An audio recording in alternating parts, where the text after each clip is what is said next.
Obviously, we will have to sacrifice our sovereignties, national and individual, to achieve this vision, this evil, demonic vision, and we must say no. The Sustainable Development Goals show that this has crystallized and was taken seriously, and we come to Geneva to say no, we will not go with you. We will not allow this. Absolutely not. Our sovereignty is sacred. We cannot give it, and you cannot take it from us. Dr. James Lindsay, the last time we saw you was in Toronto at the Rebel News Live event, and now here you are in Geneva, Switzerland. What are you doing here?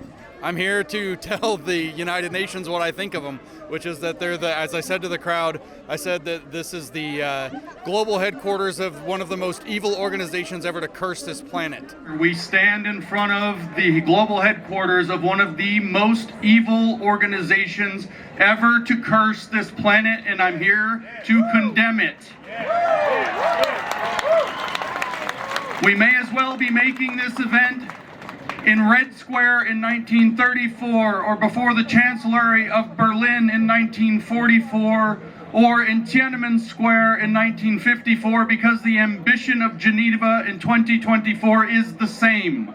Yeah, and they've been here for a long time. I think this building was actually where the League of Nations was. I don't know my geographical and architectural history, but I mean, they've really been at it here for a century.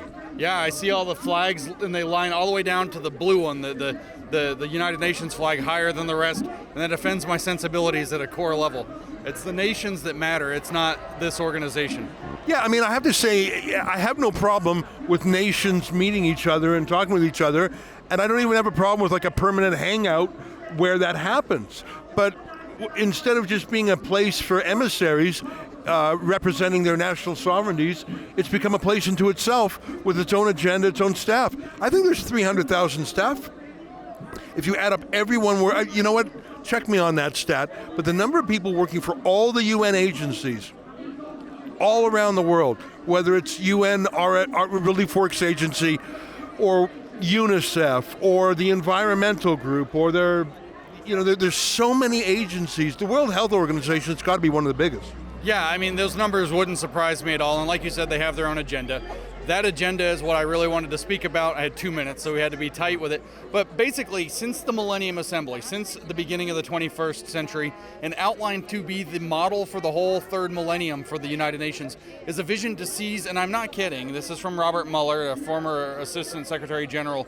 The goal was to seize the evolution of the planet, including humanity, and to guide it as like the global nervous system for how everything's supposed to work.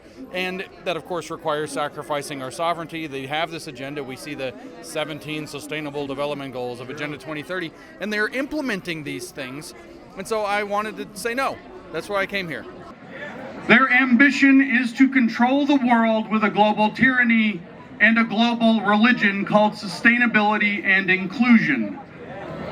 This vision was first articulated by a former Assistant Secretary General of this organization named Robert Mueller, who laid out a vision leading up to the Millennium Assembly 25 years ago, not just for a global tyranny, but for the United Nations to seize control of the entire evolution of man and the evolution of Earth. That cannot be. He put forth this vision believing that the world is a meta-organism.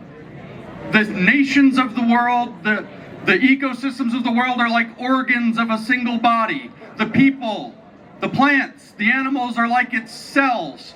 And for them, the United Nations will be its central nervous system, its brain, the center of its soul. Obviously, we will have to sacrifice our sovereignties, national and individual, to achieve this vision, this evil, demonic vision, and we must say no. You know, when you look at that building, that's not going anywhere. No. I mean, it's been here a century. It might even be here another century.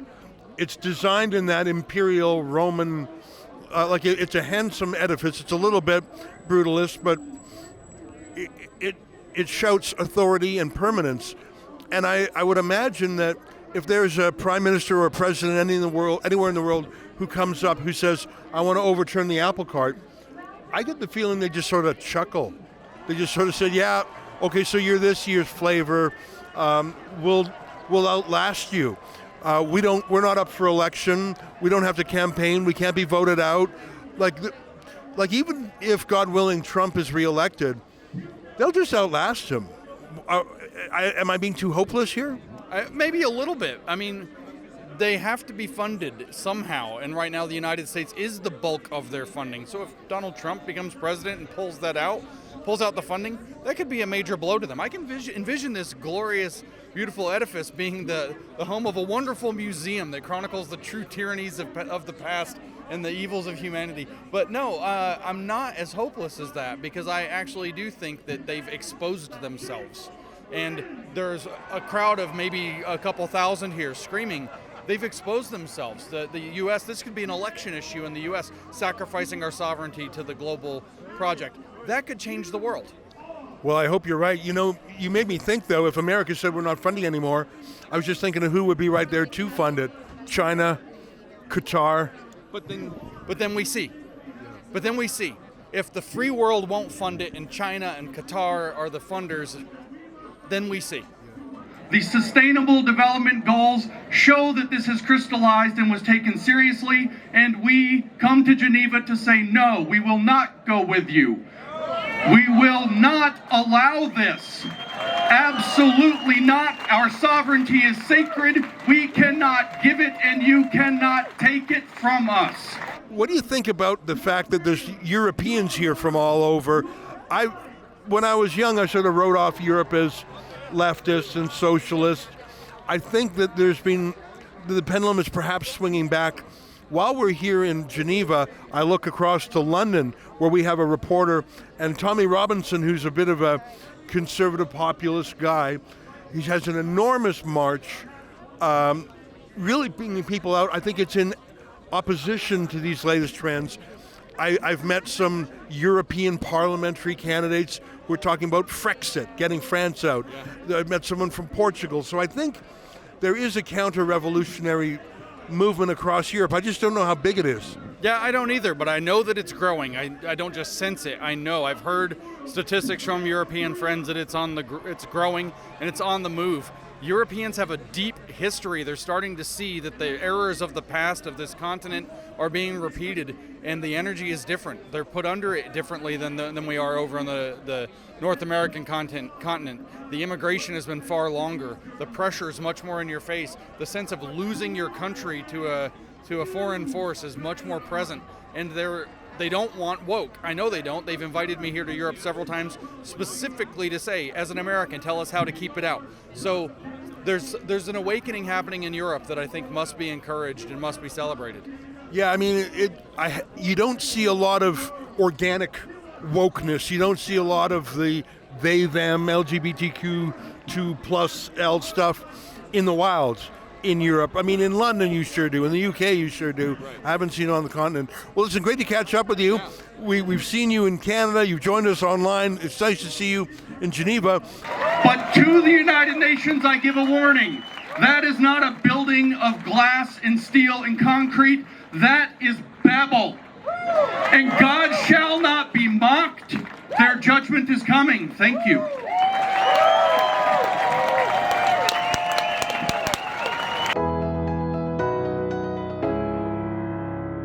Geneva is a pretty far journey. There's no direct flights from Canada, so we had to sort of hop, skip, and jump our way here. We're staying economy class, but between the two of us, the flights and the hotel will add up to more than $2,500. If you can help me cover the cost of that at nopandemictreaty.com, I'd be grateful. I'll give you as many updates as I can. We're going to try and jam in as many interviews and as much coverage as we can in 2 days, and we'll be back in Canada to ring the alarm bells. Visit nopandemictreaty.com.